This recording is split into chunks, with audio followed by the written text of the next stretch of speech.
Did we really believe that the silence in Brussels would last forever? Did we really think that the most powerful woman in Europe was untouchable? We were wrong. What happened this morning behind the closed doors of the European Council was no ordinary political sparring. It was an execution. Viktor Orbán, the perpetual rebel, didn't just talk, he exposed. And this time, it's not Hungary that's trembling. This time, the entire European Commission is trembling. Nobody knew.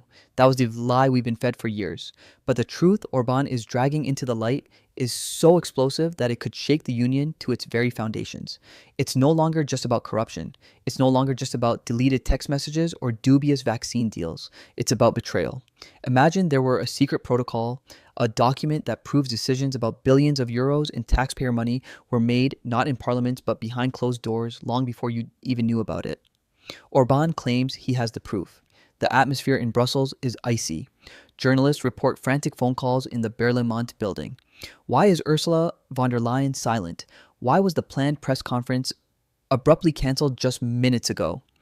What we'll be discussing in the next few minutes is still being dismissed as a conspiracy theory by the mainstream media. But the documents Orbán is citing tell a different story.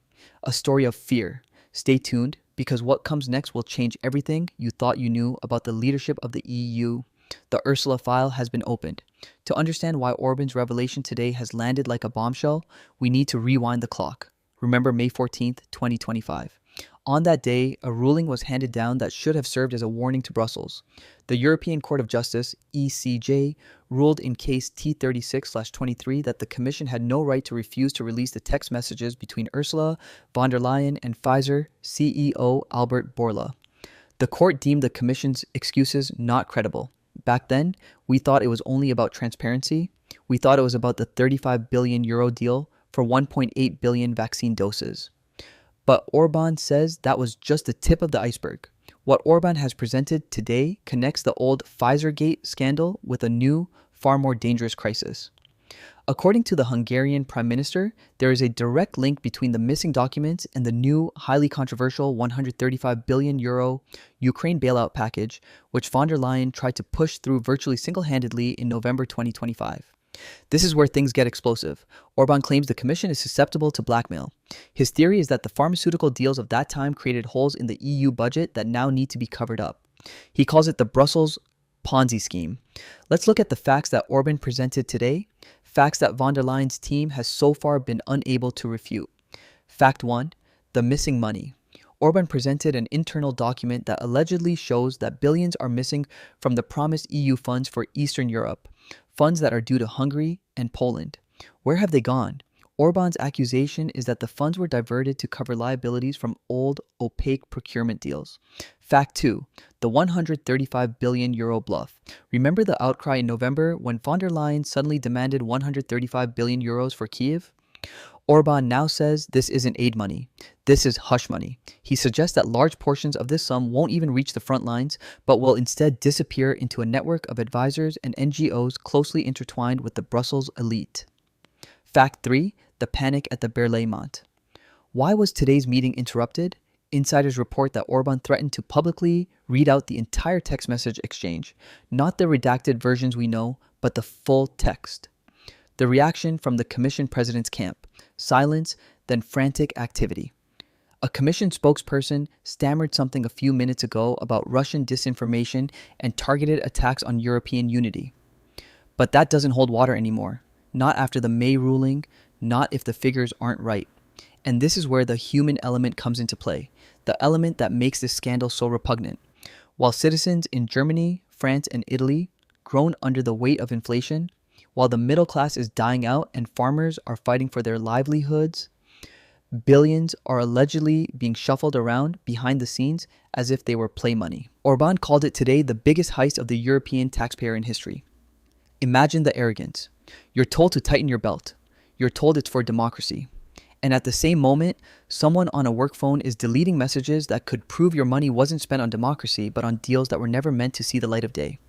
We're no longer just seeing a political dispute between Budapest and Brussels. That's over. We are witnessing the moment when the house of cards begins to crumble. If Orbán's documents are genuine, and so far, he has often been right about EU finances, just think of the 22 billion euros frozen for Hungary, then Ursula von der Leyen's position is untenable. Then we won't be talking about resignation, we'll be talking about legal consequences. This is the stuff of political nightmares. And for Ursula von der Leyen, that nightmare became reality this morning. We've reached a point of no return. Pandora's box has been opened. What Viktor Orbán did today wasn't a warning shot. It was a declaration of war against the von der Leyen regime. But let's ask ourselves honestly, what happens if he's right? If it turns out that decisions about war and peace, about inflation and your tax money were made based on blackmailable secret deals, what will be left of the European Union's credibility? Is it still a community of values? Or is it, as critics have long warned, a self-service shop for an elite that considers itself above the law? The next 48 hours will be crucial. Will the Commission be able to refute the documents? Will we finally see the unredacted text messages? Or will we witness a massive media campaign launched to discredit Orbán and sweep the matter under the rug? Pay close attention. Notice who is silent now. Pay attention to who's trying to distract from the truth. The question hanging in the air tonight is one each of you must answer for yourselves. Do you believe the official statements from Brussels that everything went cleanly? Or do you have the feeling that one of the biggest scandals in modern history is being covered up? Write your thoughts in the comments below. I want to know your opinion. Should Ursula von der Leyen resign immediately until these allegations are fully investigated? Or is Orbán's move merely a dangerous maneuver to divide the EU? Join the discussion, but please be fair. One thing is certain. We will not let this case rest. As soon as the next document leaks, as soon as the next reaction comes from the Chancellor's office or the Élysée Palace, you'll hear about it here first. Subscribe to the channel and activate notifications because this story has only just begun. The truth cannot be erased. What happens next could determine the future of the European Union itself. Behind the scenes, pressure is already mounting. Member states that have long remained silent are now being forced to choose sides. Some will stand firmly with Brussels, defending the institutions at all costs. Others, quietly but decisively, may begin to distance themselves, asking questions they once avoided. Because if even a fraction of what Orbán claims is true, this is no longer just a scandal. It's a systemic crisis. Watch closely how the political language begins to shift. Words like solidarity and unity may soon be replaced with accountability and transparency. And when that happens, you'll know that the balance of power inside the EU has started to change. The real battle won't just be fought in press conferences or public statements. It will unfold in closed-door meetings, emergency sessions, and late-night negotiations where the future of leadership is decided. There is also another question no one is asking out loud. Yet. If the current leadership falls, who replaces it? And what direction will they take? A weaker, more fragmented Europe, or a restructured union forced to rebuild trust from the ground up? These are the stakes. This is why today isn't just another headline. It may be the beginning of a political turning point that historians will look back on for decades. And then there's the global dimension. Allies are watching. Markets are watching. Governments outside Europe are calculating their next moves based on what unfolds in Brussels. Instability at the heart of the EU doesn't stay contained.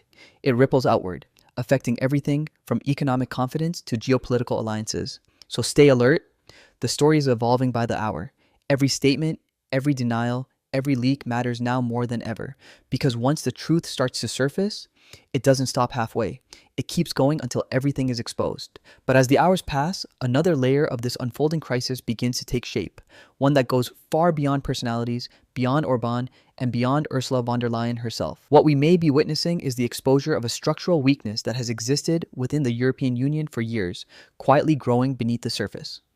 A system built on trust, consensus, and shared values is now being stress-tested in a way it never has been before. And the uncomfortable question emerging in capitals across Europe is this: what happens when that trust breaks down completely? Already there are signs of fractures. Diplomats are speaking more cautiously, carefully choosing their words as if every sentence could carry consequences. Some governments are demanding clarification behind closed doors, while others are urging restraint, fearing that a full-scale political explosion could destabilize the entire bloc. Because make no mistake, if confidence in the European Commission erodes, it doesn't just affect Brussels, it affects every agreement, every policy, and every financial commitment tied to the Union. At the same time, the media landscape is becoming a battlefield of its own. Competing narratives are emerging almost in real time. On one side, there are those dismissing the allegations as political theater, a calculated move designed to weaken European unity at a critical moment.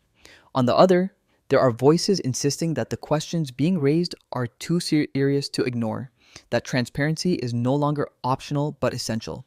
And caught in the middle are millions of citizens trying to make sense of a story that seems to grow more complex with every passing hour. What makes this moment particularly volatile is the timing.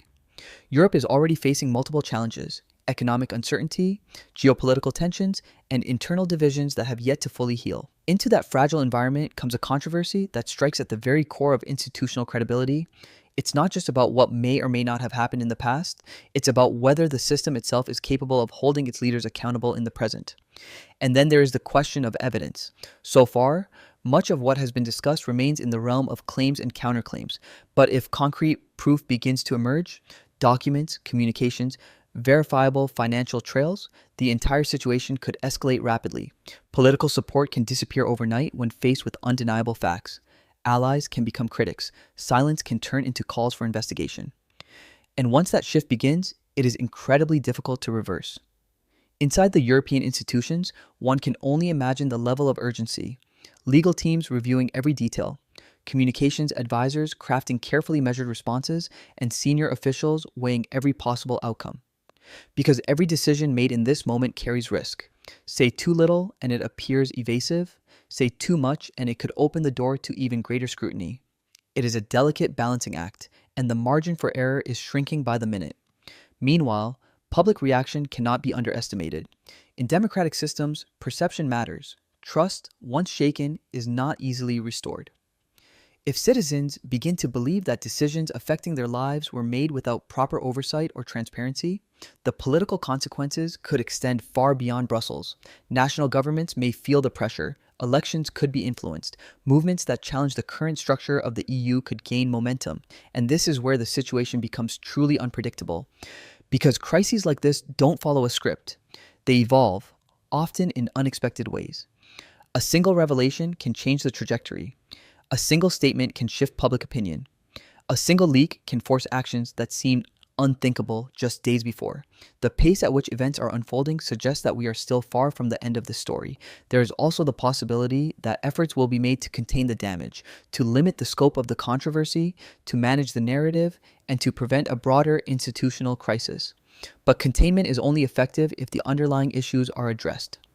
Otherwise, it becomes a temporary measure, delaying rather than resolving the problem. And history has shown that unresolved tensions have a way of resurfacing, often at the worst possible moment. As night falls over Europe, the sense of uncertainty remains. Questions outnumber answers. Speculation continues to grow. And somewhere behind closed doors, decisions are being made that could shape the direction of the European Union for years to come. Whether this moment leads to reform, to confrontation, or to a gradual erosion of trust is still unclear. What is clear, however, is that the stakes could not be higher. This is no longer just about a single controversy. It is about the credibility of institutions, the resilience of a political system, and the confidence of millions of people who rely on it. The coming hours and days will be critical, and as more information comes to light, the picture will either become clearer or even more complicated. So keep watching, keep questioning, because in moments like these, when uncertainty dominates and narratives collide, the truth doesn't simply appear all at once. It emerges piece by piece, detail by detail, until eventually the full story can no longer be ignored.